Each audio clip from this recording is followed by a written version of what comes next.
everybody. Welcome, welcome. Guess what? Today I am with the amazing Veronica Drake. If you've seen my show before or heard my podcast, Veronica's been a guest several times. She is an amazing psychic. She is a medium. She channels, she heals. She's an all-around amazing bad boss entrepreneur. She does it all. Welcome, Veronica. Hey, girl. I'm right back where it started with you. Right Yes, here. I know. It's so great. You were my hookup. I know. I was her hookup for Channeling Erik, which is a website that's you guys. Well, I'll put the link, but we're going to talk about Channeling Erik and all of that. But I remember when you a few years back, I don't know how many years now, but you emailed me on my Facebook and said, "Hey, Spirit told me to contact you. We need to connect." And then I had you on my show, and I said, "You're so great. You need to contact Elisa." And yeah. So talk a little bit about your journey and what's been going on with you. It has been a wild ride. I'll give you that. You know, I can't believe it's like it's almost 5 years. And I had no clue.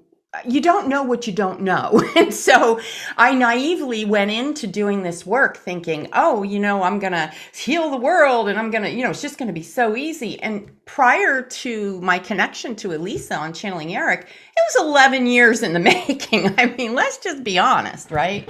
And so the journey has been one of I'd say the greatest significant change has been personally. I've grown.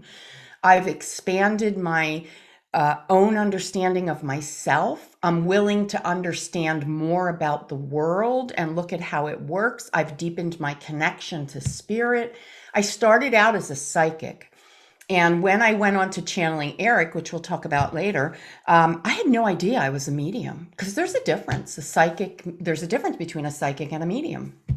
And I had no idea.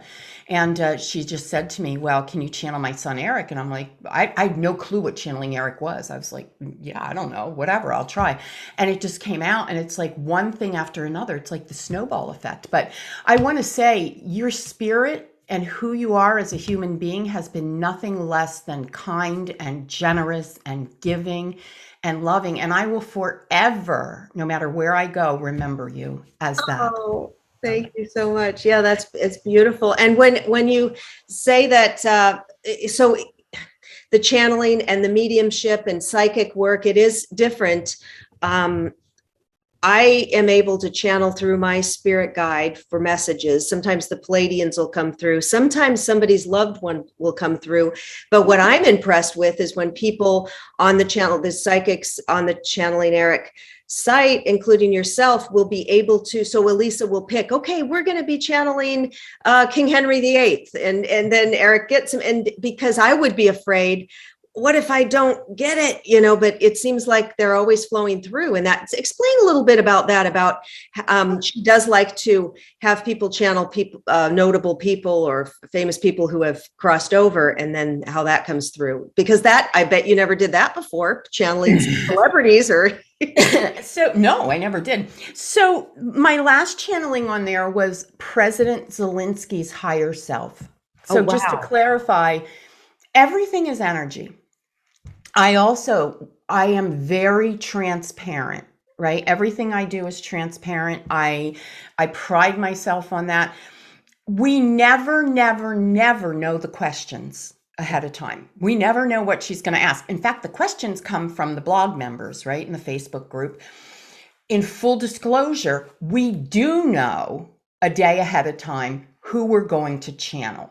Okay. Now, why that's helpful to me is because I'm going to sit here, drink my coffee, and I'm going to call Erik in, and we're going to meet this person up close first and foremost. Now, I don't know the questions, but I get a feel for the energy. I know when you're here. I know your demeanor. And so I'm ready to go.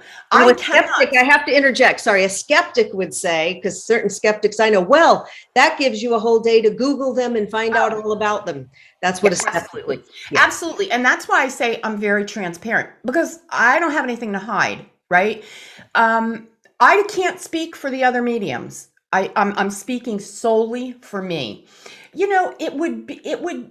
It's bad juju. It's bad energy. Like if I'm going to go and do something that's not honest, like totally against my vibe, why would I do that? So, Right. but anyway, there's always going to be skeptics. Yeah. I just like to, I know that some, especially around my world, that they ask these questions and they're like, yeah, but when they can't really wrap their head around that this could be real. So I kind of like to bring those things up. And I know for myself that if I wouldn't be come to any of my healing with, or my readings with good intention or honesty, I feel like afraid like my gift will be taken away. Or You know what? Absolutely. It really is, and I said this a lot of years ago because when I first came out as a psychic medium publicly, I took a lot of hits. I mean, there were a lot of rotten eggs thrown at me. There was a lot of criticism. I mean, everything you can name. And here's what I've concluded. I'm not here to make you believe anything. Mhm. I'm really not. I'm here for the person's heart that feels drawn and connected to me. If you know, you know. And I'm not here to look for anybody that's not in that space. Exactly. And I remember when you, years ago, when you gave me a reading and I think we were on video, and yeah, you had this amazing deck, this real unique deck. And you said, it's always right on. And you said, you can be doing this. You should be doing card readings. And I was like, and then another psychic told me the same thing, this guy, Andrew Anderson. And then I said, two people told me that like within the same year. I think I better follow up on it. And I started doing readings. And now that's one of my side gigs that I do regularly. And I remember you saying, one year you said, oh yeah, I made like 30,000 in a year or 50,000 a year just doing readings. And that was a side that I was like, oh my gosh, and you're helping people and it's fun. And so it's speak to people who are thinking about doing readings. What should they do if they're not sure? Do you think they should take a class? Should they just work with, like, what's your suggestion if somebody's kind of new to this and they want to do, that's a really great question. And I want to clarify first and foremost, I am on a mission to make this profession filled with integrity. And listen, if the IRS wants my money, and they do, I'm legit. Right? I mean, I have the integrity, I have the honesty, I have the ability. And so those people out there that would question why we charge, why do you pay for anything you get? Right. I cannot speak for everyone, but for me, I'm constantly investing in my own continuing education. I'm learning, I'm buying resources to teach me, I'm taking classes, I'm doing all of that, right? And I'm investing in myself. When you come to me, you're getting 20 years of personal investment in self and connection to spirit. Why would you stop the mom and pop shop down the street from getting paid? Right. Why would you do that to us? Now, people say to me, oh, you charge this, you charge that. Do you understand how much stuff I give away? Do you understand how charitable I am with my money? No one looks at that side of it. Right. So I think we as spiritual business owners need to stand up and rally together, and we give what we get. At least I do. So. Yes, and you're not your prices, I've got readings from you. They're reasonably priced. It's not like, some of these famous ones who it's like $800 for a reading or $600. I had one $600 for a half hour with somebody once, and it was, looking back at it, it was not accurate. It was not like, if you're going to charge $600 for a half an hour, it better be freaking amazing. Because I want the lottery numbers. No, I'm kidding. Right. It's like that. Oh, I want to ask you about that too. So yeah, I keep mine readings very reasonable. But yeah, so I had somebody ask me that, a skeptic in my life, somebody who a friend of mine that's very skeptical, and that's fine. But he said, oh, if this channeling was real, they would be bringing through lottery numbers. They would be bringing through what you could win in Vegas. And I try to say, but that's not what they do. Well, typical answer. That's not what they do. So what's your answer to that? Why don't you bring through the lotto numbers, Veronica? Think about the vibration. So in reality, I'm going to watch very carefully what I say. Can I see numbers? Yes. Can I predict the winning numbers? No one can, right? So let me give an example. If you and I are chatting and I'm doing your reading and I see 362 and it keeps coming back to me during my number, I'm not going to say to you, Marla, go play the lotto. 360. I'm going to say, Marla, here's 3, here's 6, here's 2. Independently, 3 means this, 6 means this, and 2 means that. If you want to take it and you want to run with it and go play 623 on the lottery, that's one thing. Think about the vibration. And I'm not saying the lottery is a bad thing, because there is a benefit to people, with the lottery and all that. But think about the vibration. Think about the toxicity sometimes that comes with the energy of addiction, and think about what happens if I were to give you the formula to a massive winning. What if I were stepping in front of you needing to experience poverty here, or interfering with your contract? That's why my readings are not necessarily predictive in nature. They're not. They're based on your free will. Here's what's possible.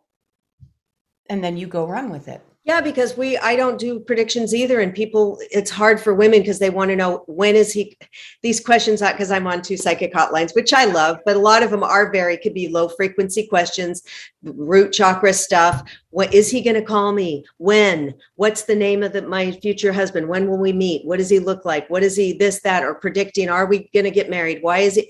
And we have free will, and we're reading the current energy that's happening now for the outcome.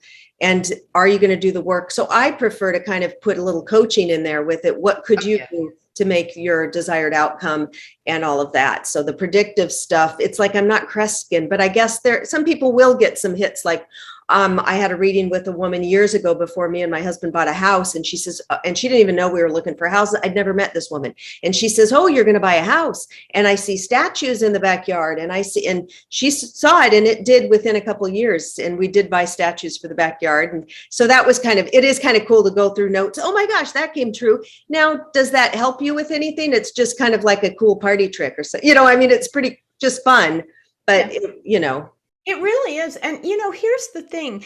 I always say, like, the law of attraction, I prefer the law of cause and effect. What you put out, you get back. What you cause, you experience the effects of. You cannot want a Mercedes Benz, sit on your couch, eat Cheetos, and and all it into your driveway. It's just not going to happen. There has to be a logical sequence of things. And first and foremost, it's energy, and thoughts are energy. And so that's really the premise of my work. You have the power to have everything and anything that's within your capability up here, and within reason, because, I hate the old, oh, it's in your soul contract, so it's not going to happen. I don't know that I subscribe to that necessarily, because here's what I know. Soul contracts are soul contracts. Yes, they're written, mostly written in stone, but here's one caveat to that. If I'm in a contract with, let's say, a biological mother or an adoptive mother or a sibling, and they infringe or impose on my life's plan in a very heavy negative way, I can break contract with them. I can request to be removed from that piece of the contract with them. So it is possible.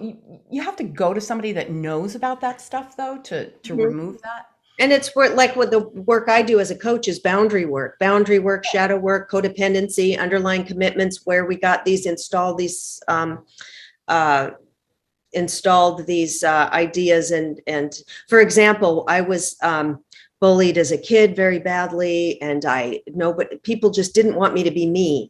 And consequently, over the years, then I'd pick men who would basically bully me and put me down for being me. And we kind of I installed a subconscious idea that I'm bullied. So we have to look back. There's a lot of work we need to do as humans too. And let's talk a little bit about love. Since I'm a matchmaker, I get a lot of questions about, is this my soulmate? Is this my twin flame? Or they're trying to often push a relationship to work. Maybe they just met somebody, but they've got all these red flags. But a psychic told me it's my soulmate, or I think it's my soulmate. So they feel like they have to push it together. Let's talk a little bit about what's your take on soulmates and twin flames. Well, I may have a very unpopular take on it, because soulmate, twin flame, kind of overused in my opinion, and very misunderstood. Because let's break it down. The soul, which is what we are, doesn't need a mate. The soul, if you think about it, the soulmate, I believe, is a human concept. Lovely, of course. And it is the idea that we're going to find somebody that's a partner that's symbiotic to us, and they get along with us, and they show us our points where we can grow, and that's all well and good. But here's the thing. If you're human and you're living on earth and you're walking and you're interacting with people, you have an opportunity to have a soulmate with every interaction you have. People misunderstand it, in my opinion, that it's only about love. Mhm. Yeah. And it's not. It's not. So instead of waiting for your soulmate, I suggest work on your soul. Yeah. Because again, like attracts like. Right.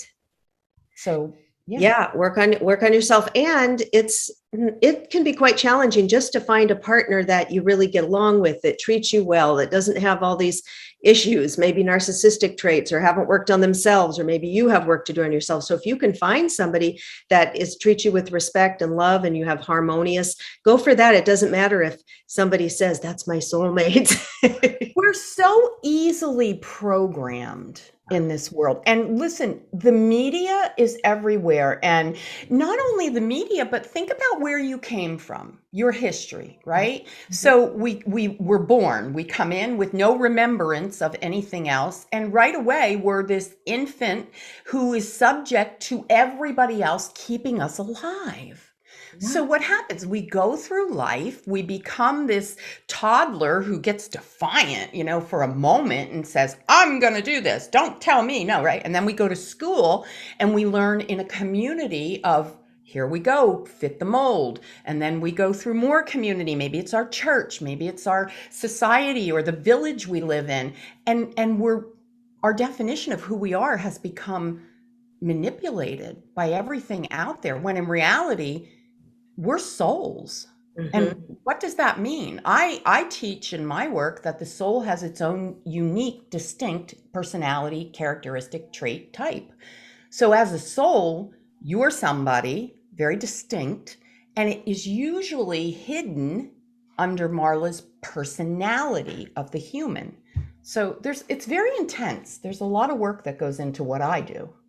Yeah. So what exactly do you do? So what are some options for people? I mean, what are some of your signature offerings or your favorite things to do, or what do people do? I believe firmly that in order to heal the present, we need to reveal the past. And I was the kind of psychic medium that said, oh, past life there's no relevance to, I'm honest. I thought that. Until one day I was sitting, sipping my coffee, and like a lightning bolt, Source came in and was like, woo, you got to hear this. And I take my little channeling and I write it down. And the reality is, the key to this life is held in all of our other past lives. We are simultaneously living every single life we've ever lived. Now, that blows a lot of people's minds. It does, because we see ourselves getting older, the wrinkles in the mirror and stuff. It's like it's progressing. So how is it? It's hard to wrap our minds around that one. So if you, Marla, were, let's say, Joe Blow in 1812, and you were plowing the fields and you cut your leg off because the horse stepped on it, whatever, right? So Marla's going to have a lack. She's going to have whatever issue came from that. You fast forward to 2022, Marla might be super cautious about horses. Maybe she doesn't want to be around it. Like, there's fears, there's phobias, there's challenges. We sign up for challenges. Our soul says, hey, come on, get in the car. We're going to 1962 when I was born, and we're going to take these challenges with us. Right. And so there's this whole, I call it behind the scenes, that people don't understand about their soul. Yeah. Well, we see people who are scared of water. They're scared of heights. Just, they're afraid of things that we're like, well, just get over it. You're fine. We're, and it's deep embedded, which it's interesting because what is that? The mind or something? Because you would think your soul is perfect. Your soul wouldn't come into this other body, but it carries these imprints, I guess. It carries these. So here's what I know. The soul of in 1819, the guy with the plow or the horse, Joe Blow. um, yeah, Joe Blow. The soul doesn't have a timeline. Hmm. So that soul, a piece, a fragment of your soul, Right. still thinks it's 1819, right? So what we want to do is we want to regress. We want to go or have a psychic past life, and we want to go say, yo, yo, yo, soul. Now, the soul isn't stupid, but the soul has no concept of time. If the soul hasn't resolved what it needs to in that lifetime, it'll just hang out, right? But Marla in this lifetime goes, something's off. Something's stuck. I don't know. I want to love horses, but I don't know why I don't love horses. And then maybe that's a big thing because let's say your husband is a horse breeder and you want to, right. So we would regress and we would look at that life and we would say, yo, soul, I'm simplifying it, but Right. Yeah. we get that back. Well, and I know from other channelings and spirit guides that have channeled through, like my shaman has said, that only a fragment of our soul is in the body. It wouldn't, our whole soul it would blow our body out. And that's why he said, that's why humans only live about 80, 90, 100 years because of it blows it out. It's too, and that Bashar, Daryl Anka, who channels Bashar, yeah. A lot of you watch him, right? So if you guys watching haven't heard of him, you got to look him up. Daryl Anka, and he channels Bashar, who's Daryl is the past life of Bashar, like his oversoul or something. So, but Bashar said, that somebody asked, how come I can't see you in person? How come, you're channeling through Daryl? Why don't you come and see me in person? And he said, our frequency is so high. It's at such a different level. Your head would blow off. I mean, you would, our eyes would burn out. You would blow up. And so I'm very into frequency and frequency. It's just everything. And when we get higher and higher, and then these beings in other dimensions and other planets, they're higher, that they're not even fully human. They're kind of hybrids of human and frequency. It's amazing, isn't it? And the other thing I do is I work with the emotion code. Here's an investment in myself. I spent a lot of money to get certified as an emotion code practitioner. Yep. The emotion code works with blocked energy in the body. If you're not getting better or you're having anxiety or chances are you got a blocked or trapped emotion. And the emotion code, I work as the proxy. You give me permission. I work with the main meridian and I remove the blocked emotion. Mm-hmm. And we move beyond it. So there's a lot of work. A lot of work for tapping. And I tap here on the thymus. Yeah.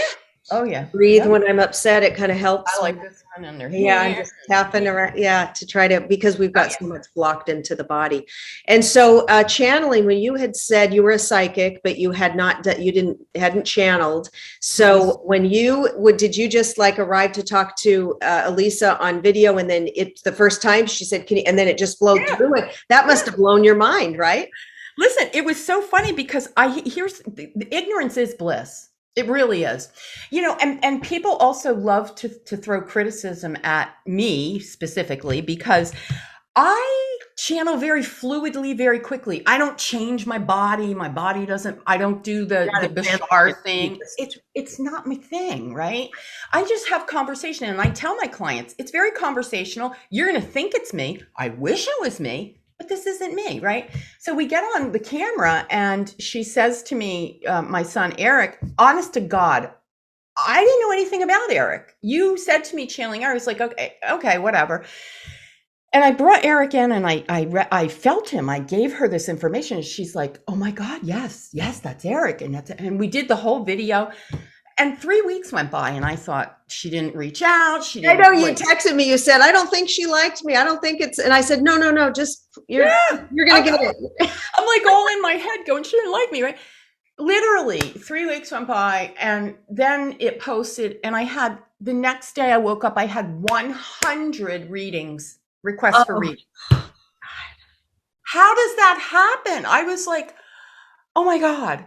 And it's been a whirlwind for 5 years. Oh, that's so fun. Isn't that fun? It's like when I'm on when I'm on Coast to Coast, which we was talking about, and then the next day the readings are just coming in. They're just coming. It's like, oh my God, because people get such a big audience and they like what they are experiencing. But And to give it credibility to we're not circus workers, right? Why don't, I do have a crystal ball, and I can explain the crystal ball energy, but we're not like walking with, howling at the moon with our crystal ball and our cauldron in the backyard. Not that there's anything wrong with that. We're just average, ordinary, everyday people, right? I mean, I am. Yeah, exactly. And so when you do let's say you're going to do a little psychic reading or a channeling thing, do you have to sit and meditate for a while first? Or let's say you're just chatting with somebody and you say, hey, what are you getting? And then things flow. How does it work for you? Is it instantaneous or do you have to really? So people are going to hate this because like I've done nothing to prepare. Like Okay. I can turn it off and turn it on at will. I really can. I get annoyed, quite frankly, when I'm out personally and people know what I do and they say, hey, what are you getting on me? Yeah. And I'll be like, you're getting in my face, because I'm a straight shooter. I don't like that. It's rude. I just feel like if you were an auto mechanic and we're out at a party, would I give you a pair of overalls and say, here, go tune up my car? Like, I wouldn't do that. If we're in conversation, that's totally cool. Like, Yeah. I'm down with that. That's the other thing. You never offer up anything that's not asked for. Right. Not good. Not good. No. Get you in trouble. Oh yeah, that's for sure. Yeah. Yeah. And so, that goes to the point when Elisa tells us who we're going to channel. Mm-hmm. It's not like, oh, give me to Google, because I got something way more powerful than Google. Mm-hmm. It's way more, my connection is way more powerful. And I've started doing these conversations with Source, Soul Whisperers. Oh, right. Yep. Yeah. And they're these morning transmissions that come through, and I write as fast as I can, and Source talks, and it's me going, I don't want to do this. It's too early. I don't get what you're saying. And I'm going back and forth in this dialogue, and people are going, oh, that's like conversations with God. It is. But it's conversation with Source with me. It's not the same thing. And so are you handwriting, then you go say it on YouTube? Are you doing a video or? Actually, I have, I transcribed them and they go out in my email. So if you want to get those, veronicadrake.com, scroll to the bottom and get conversations with Source Soul Whispers. There probably will be a book coming out. I can see a book. I told you that when I gave you a reading a couple of years ago. I know you did. Like years ago, I said book came up, but yes, I know like, you. Yeah, so that's got to come. But so yeah, that'll there's come. A lot going on. Exactly. What's your who's your favorite person that you've channeled on Channeling, Erik? Do you have a couple favorites? I do, for a couple of different reasons. The only channeling I ever did that I actually had my body taken over was Stephen Paddock, the Vegas shooter. Now, I channeled him maybe 3 days after the event. And Elisa was like, are you ready? Are you sure? Are you ready? I'm like, yeah, I'm ready. Again, ignorance is bliss. I'm ready. I don't know. So I'm sitting in my dining room, right? I got my laptop there. My husband's like beyond the laptop and he's in the kitchen and he's doing his thing, right? And I'm talking and all of a sudden my voice changed. You can see it in the video on there. My voice changed. And honestly, my husband like just stared at me, right? He's looking at me and he's like listening intently.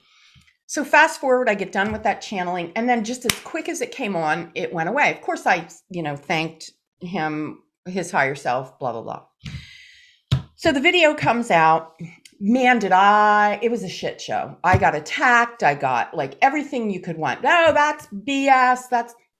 And was that guy killed? Was that guy dead? I can't remember. Or yeah, he killed himself. Okay. Or was shot.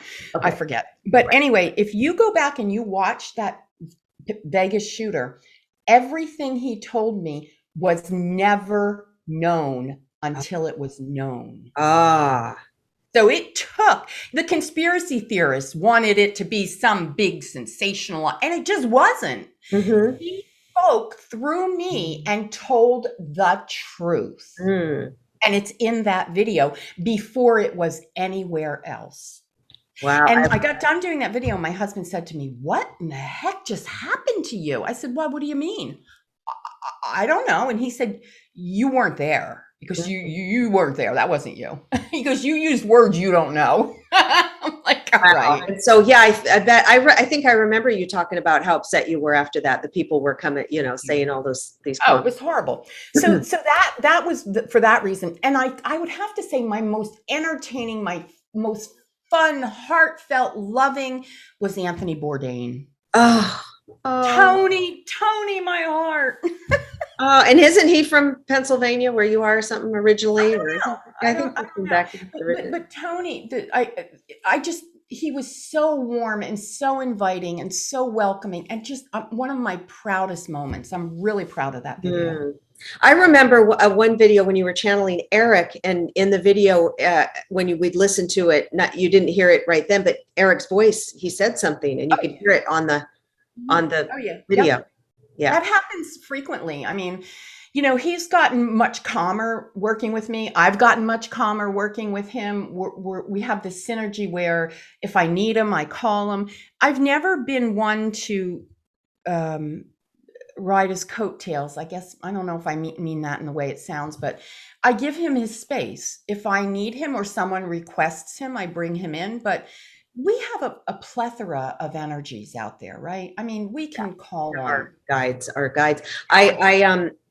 So Erik, so if you're not familiar and watching this, you probably go to channelingerik.com and see it. But he's Elisa Medhos, her son. I think he was how old at the time? 21, 20 when he killed himself. And so then you'll see her story if you go to her site, but she then started a YouTube channel and has different mediums channeling Erik, and he comes through. Now, I did also interview Elisa and Emma. Emma was one of the mediums on there for a while, and one of the things that I guess he would do is prank people, and he would have their smoke alarms go off, or their this and that. And I remember one day the smoke alarm went off in our house, and I felt it was Erik because I was doing some work with, I don't know what, and there was no reason for it to go off. It never just went off. There was no smoke. Nobody was cooking, nothing. It was just, and my husband comes running, "What's going on?" And I said, "Oh, I think it's Erik pranking. Erik, stop that." So he did prank me once. Oh yeah. He always shows up and his feet smell like Fritos. I always say to him, I always know he's around because he comes in with that Frito smelling feet, I call it. So, Oh, funny. yeah. Yeah. All right. So people can work with you in a variety of ways. If they want just a basic reading, or if they want a healing, removing some blocks. It's all under one thing. I just called it past life readings because it's such a mishmash of everything. Let's put it this way. You get what you need. Okay. Okay. Yeah. So you just book a reading with you, and then whatever you want to work on, you work on. Yeah. Okay. Awesome. Absolutely. Yes. Well, thanks for joining me. And you guys, if you want a reading from Veronica, all her info is in the notes. If you want a reading from me, the notes are there. I'm doing coaching, amazing boundary coaching, reinvention. So you can check out what's going on there with me, and leave us some comments. Have you had any channeling experiences, mediumship? Are you working on it? What are your thoughts on soulmates, twin flames? I want to hear about it. So let us know. And I'm sending everyone much love. And thanks again, Veronica. I thank you.